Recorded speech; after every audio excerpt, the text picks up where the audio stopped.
स्वागत है आप सभी का जीटीवी इंडिया न्यूज पर। आज हमारे साथ मौजूद हैं अमेठी जनपद की तिलोई विधानसभा सीट से समाजवादी पार्टी के संभावित उम्मीदवार लईक अहमद जी। स्वागत है सर आपका जीटीवी इंडिया न्यूज पर। बहुत बहुत धन्यवाद आपका। लईक अहमद जी, आप समाजवादी पार्टी से चुनावी मैदान में उतरने की तैयारी कर रहे हैं, आप जनसंपर्क भी कर रहे हैं। पूर्व में भी आपके पिता यहाँ से 1989 यानी 1989 में बहुजन समाज पार्टी के टिकट पर चुनाव लड़े, 1991 में जनता दल से चुनाव लड़े, लेकिन उन्हें सफलता हासिल नहीं हुई। अब इतने समय बाद आप फिर राजनीति में सक्रिय हुए हैं, क्या वजह है? देखिए, जब मेरे वालिद साहब पहला चुनाव 89 में लड़े तो उस वक्त बहुजन समाजवादी पार्टी का कोई जनाधार नहीं था। उस वक्त मान्यवर काशीराम जी आए और उन्होंने जो है बहुजन समाज पार्टी की जो है आवाज़ को बुलंद करने की कोशिश करी। और उस वक्त हमारे पिताजी बहुत किसानी बैकग्राउंड से आते थे, जिसका जो है जनता में जो मैसेज उन्होंने पहुंचाया शुरू में वो बहुत संघर्षशील वक्त था। और जिस तरीके से उन्होंने संघर्ष करके अपने आप को तब भी साबित किया, वो भी उस वक्त के लिए बहुत बड़ी चुनौती थी। और उस चुनौती को उन्होंने खूबी बहुत अच्छे से निभाया। और तब भी कम से कम 6000 मार्जिन से मेरे पिताजी चुनाव हार चुके थे, मगर फिर भी जो सिटिंग एमएलए था, उस वक्त पोलिंग हमारी हुई थी करीबन 80,000 के करीब। 36,000 वोट सिटिंग एमएलए हाजी वसीम हुए थे। उसके बाद पंडित राम गोपाल जी हुए थे सेकंड पे। हमारे पिताजी तीसरे नंबर पे थे बहुजन समाज पार्टी से। 1991 में भी चुनाव लड़े थे जनता दल के टिकट? जी, जनता दल के टिकट पे उसके बाद चुनाव लड़े थे 91 में। उस वक्त जनता दल जो आज समाजवादी पार्टी कहलाती है, उस वक्त जनता दल में जब आप आए थे हमारे वालिद साहब, फिर से उन्होंने जब चुनाव लड़ा, उसके बाद उसका ग्राफ बढ़ा था। जो पहले 17,000 पाए थे, उसके बाद 19 से 20,000 के बीच में उनका जो है वोट का ग्राफ बढ़ा था। और तब भी उतना ही वो जो आपका वोटिंग होता था, काउंट परसेंटेज उतना था, बस परसेंटेज में थोड़ा सा ऊपर नीचे हुआ था, जिसमें फिर भी फादर के जो कैडर हमारे बढ़ा था वो काफ़ी अच्छा हुआ था। 1991 के बाद अब 2022, बहुत लंबा समय, इतना गैप, क्या संभावनाएं हैं? संभावनाएं देखिए, आज का जो वक्त चल रहा है वो बहुत पहले से बहुत ज़्यादा बेटर है हर चीज़ में। मगर जो इस वक्त सरकारें चल रही हैं, आप केंद्र की बात करें या आप प्रदेश की बात करें, तो जो इस वक्त सरकार चल रही है वो सिर्फ सरकार जुमलेबाज सरकार है। और जो जुमलेबाज सरकार है वो सिर्फ शिलान्यास करना जानती है, नेम प्लेट बदलना जानती है। जो हमारे माननीय राष्ट्रीय अध्यक्ष श्री अखिलेश यादव जी ने जितनी भी कार्य योजनाएँ करी थी 2012 से लेकर 17 तक, और इससे पहले जब भी सरकारें थी, आम जनता से हमेशा समाजवादी का जुड़ाव रहा है। समाजवादी ने कभी धर्म की राजनीति नहीं करी, जैसे भारतीय जनता पार्टी। लेकिन आरोप लगता है कि एक धर्म को बढ़ावा देने का काम समाजवादी पार्टी की सरकार में होता रहा है, यानी मुस्लिमों को। नहीं, ऐसा कुछ नहीं है। समाजवादी अपने आप में एक खुद नाम ऐसा है, समाजवाद, मतलब हर किसी के साथ, हर वर्ग के साथ। लेकिन समाजवाद पर परिवारवाद का भी आरोप। परिवारवाद का आरोप ऐसा कुछ नहीं है। अगर परिवारवाद की आप बात करें तो भारतीय जनता पार्टी में भी है, और जो इससे पहले पार्टियां नहीं हैं कांग्रेस, उसमें भी परिवारवाद है। तो ये तो जब कोई चीज़ कमी नहीं मिलती तो एक आदमी दूसरे की पार्टी में हमेशा कमी निकालने की कोशिश करता है। तो चुनाव नज़दीक है, 6 माह का समय लगभग बचा है, सभी राजनीतिक दल भी तैयारी कर रहे हैं। आपको क्या आश्वासन पार्टी हाईकमान की ओर से मिला है? जी, मेरे राष्ट्रीय अध्यक्ष जी ने उनसे मुलाकात हुई, उन्होंने आश्वासन दिया है कि हम आपको जो है टिकट देंगे, आप क्षेत्र में मेहनत करिए। और मेरा जो पुराना खुद का इतिहास है, मैं अलीगढ़ मुस्लिम यूनिवर्सिटी से पढ़ा हूँ, मैंने वहीं से अपनी जो है तालीम हासिल करी है। और चूँकि राष्ट्रीय अध्यक्ष जी से हमारा पुराना जुड़ाव है, तो उसी हिसाब से हम पार्टी में आए हैं। ये पार्टी एक ऐसी पार्टी है जहाँ पे इजीली आप हर चीज़ में एक्सेस कर सकते हैं, अपने आप को अपनी बात रख सकते हैं।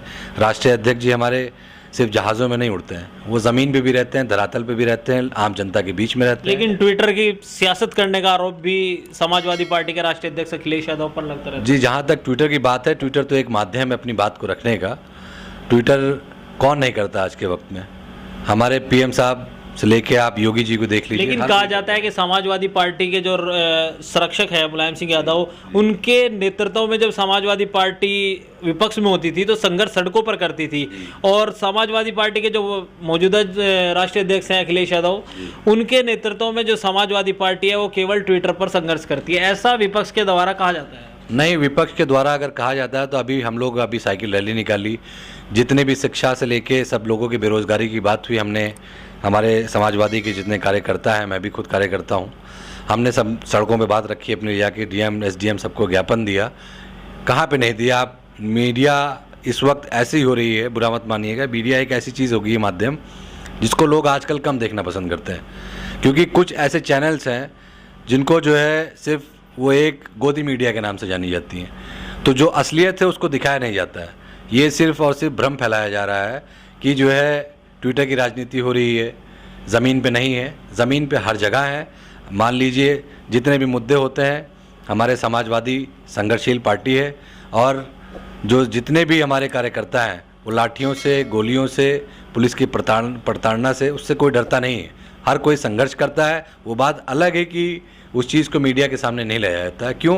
क्योंकि इस वक्त मीडिया अपना वो असल काम नहीं कर रही जो उसको सही तरीके से करना चाहिए, क्योंकि मीडिया जो है इस वक्त फोर्थ पिलर है। तो वो फोर्थ पिलर जो है अपना जो सही रास्ता है वो इस वक्त किसी और के खाने में चली गई है। चाहे वो अडानी की बात कर लें, चाहे आप अंबानी की बात कर लें, सरकार सिर्फ हर चीज़ में प्राइवेटाइजेशन लेके आ रही है। उसका मेन मुद्दा जो ज़मीन से जुड़े किसान हैं उसका हल नहीं कर पा रही है। कितने महीने से आपने देखा किसान धरने में बैठे हैं। बहुत सारी ऐसी बातें हैं, आप लोग खुद मीडिया। आप किसान आंदोलन की बात कर रहे हैं। किसान आंदोलन पर कहा जाता है कि मुट्ठी भर लोग वहां पर आंदोलन कर रहे हैं, और अब तो आरोप लग रहा है कि वो राजनीतिक पार्टियों से जुड़े हुए लोग हैं। नहीं, ये गलत है कहना। किसान का कोई राजनीतिक पार्टी नहीं है। जितने भी किसान हैं, मैं खुद किसान परिवार से आता हूँ, मगर जहाँ तक आप बात कर रहे हैं कि आरोप लग रहा है कि किसान किसी बैक हैंड से उसका सपोर्ट मिल रहा है किसी राजनीतिक पार्टी से, तो ये गलत है सरासर। क्योंकि किसानी जो करता है वो जानता है वो क्यों किसी पार्टी के कहने पे चलेगा। वो अपनी बात, उसको एमएसपी की जहाँ तक बात है, उसको एमएसपी नहीं मिल पा रहा है, सही रेट नहीं मिल पा रहे हैं। आप हर चीज़ को प्राइवेट करे दे रहे हैं। सरकार की बात मैं बता रहा हूँ, कहाँ पे कौन सी ऐसी पार्टी है जिसने सपोर्ट कर दिया, खुल के आया। मगर जहाँ तक बात आप राजनीतिक पार्टियों की करते हैं, तो जितनी भी हैं, समाजवादी पार्टी भी है, हम उसके साथ, किसानों के साथ खड़े हैं, उनके अन्याय के खिलाफ खड़े हैं। जहाँ तक होगा हम हमेशा खड़े रहेंगे।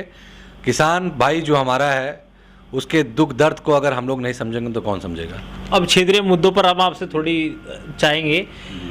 आपकी जो लोकसभा सीट है, जिस लोकसभा सीट में आपकी विधानसभा सीट आती है, ये बेहद हॉट सीट देश में मानी जाती है। राहुल गांधी से लेकर राजीव गांधी, संजय गांधी इस क्षेत्र का प्रतिनिधित्व कर चुके हैं। अब भी केंद्र सरकार में मंत्री जो है स्मृति ईरानी जी, वो आपकी लोकसभा क्षेत्र से सांसद हैं। तो क्या विकास कार्य उनके द्वारा आपकी विधानसभा क्षेत्र में कराए गए, उनके कार्यों से आप कितने खुश हैं, चाहे वो कांग्रेस के सांसद रहे हो या भारतीय जनता पार्टी के? आप देखिए, जहाँ तक आपने विकास की बात करी, तो मैंने फिर से उस बात को मैं दोहराना चाहता हूँ। ये भारतीय जनता पार्टी सिर्फ जुमलेबाज पार्टी है।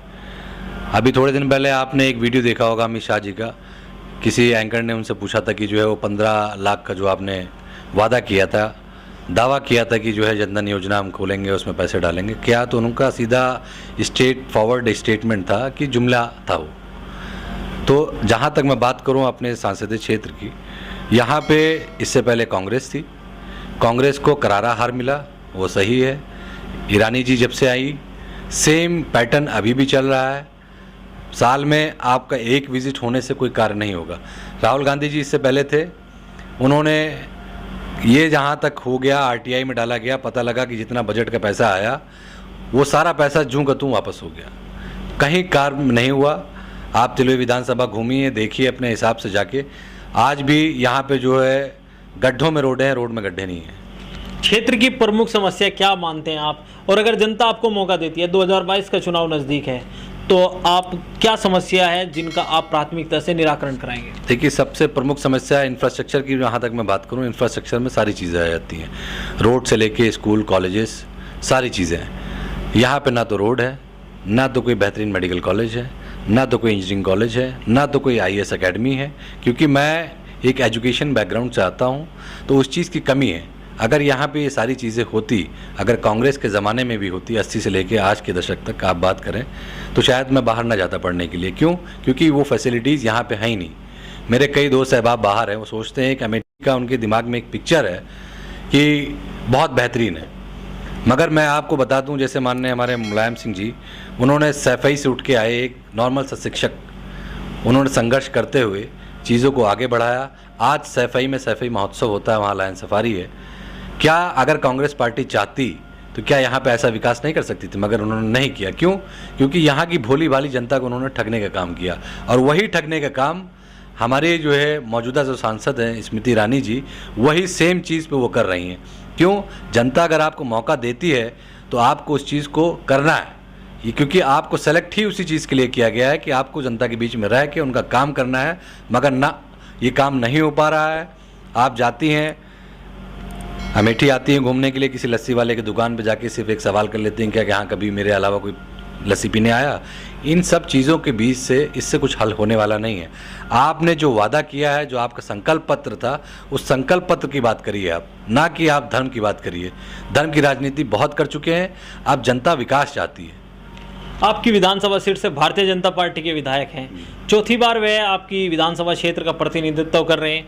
कितनी आसान मानते हैं चुनौती, क्या कहेंगे आप, किस तरह से उनसे कुछ चुनौती दे पाएंगे आप? देखिए, हमारे जो सिटिंग एमएलए हैं उनकी भी मैं बात बता दूं आपको।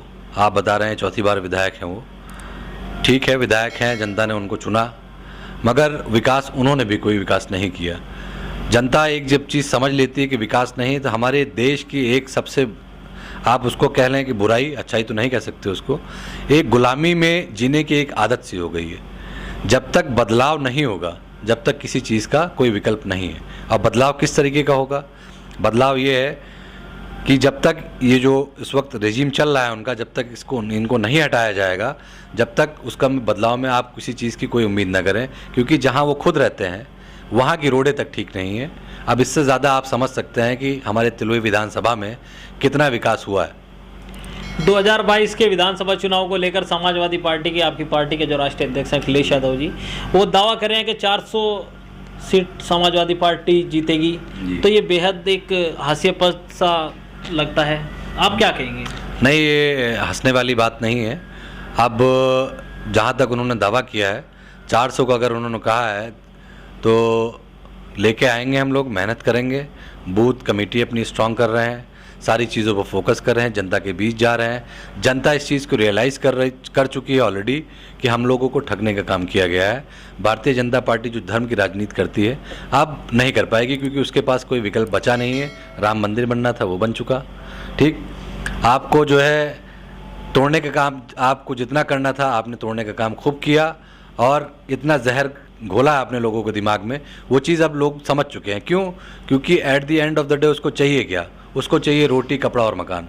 उस चीज़ की बात कोई नहीं कर रहा, तो उस चीज़ की बात हम कर रहे हैं, और हम उस चीज़ को करके दिखाएंगे। क्यों? क्योंकि हमने 12 से लेकर 17 तक इतने सारे काम किए हैं। अब उस सारे कामों में आपको गिना दूँ, आगरा एक्सप्रेसवे बनाया गया, 302 किलोमीटर का है। इससे बेहतरीन रोड आज तक भारत के इतिहास में किसी ने नहीं बनाया। वो हमारे 5 साल के रेजिम में कंप्लीट करके दिया गया। 108 एम्बुलेंस सेवा दी गई, 100 नंबर दिया गया, सारी सुविधाएं दी गई। मगर क्या, महिला पेंशन योजना जो चलती थी वो बंद कर दी जब से सरकार आई। सरकार का काम सिर्फ एक है जब से सत्ता में आई है, लोगों को आपस में लड़ाना, तोड़ना, जोड़ने का काम इन्होंने कभी किया नहीं। और सिर्फ शिलान्यास कर रही है, पट्टियाँ काट रही है, नेम प्लेट चेंज कर रही है, इसके अलावा इन्होंने कुछ नहीं किया। अभी जो गंगा एक्सप्रेस पे बनाया गया है, अभी न्यूज़ में आपने देखा होगा कि कहीं कहीं कुछ पैचेस फट गए हैं, रोड धंस गई है। ये इनका असली विकास है। 2022 में अगर पार्टी ने आपको मौका दिया जी, तो जीत का आधार क्या मानते हैं आप? जीत का आधार, अगर 2022 में जैसे आप बता रहे हैं, जीत का आधार हमारा सिर्फ विकास होगा, और सिर्फ विकास। तो विकास के नाम पर चुनाव लड़ेंगे? विकास के नाम पे चुनाव लड़ेंगे लोग। हम जो सरकार की जो हमारी नीतियां हैं, हमारा जो समाजवादी का जो विचारधारा है, उस चीज़ को हम जनता के बीच में लेके जाएंगे। और इंशाल्लाह ऊपर वाले ने चाहा तो 2022 में जो 400 प्लस आप टारगेट बता रहे हैं, हम लोग 400 सीटें लेके आएंगे और पूर्ण बहुमत की सरकार बनाएंगे। तो हमारे साथ मौजूद थे समाजवादी पार्टी के युवा नेता, तिलोई विधानसभा सीट से इनका नाम संभावित उम्मीदवार की चर्चाओं में है, लईक अहमद। इनके पिता, जैसे कि हमने आपको बताया, 1989 और 91 दोनों में बहुजन समाज पार्टी और जनता दल के टिकट पर चुनाव लड़ चुके हैं। इस बार यह भी चुनाव के प्रबल दावेदार माने जा रहे हैं। बहुत बहुत शुक्रिया सर, हमारे चैनल से बात करने के लिए। बहुत बहुत धन्यवाद आपका।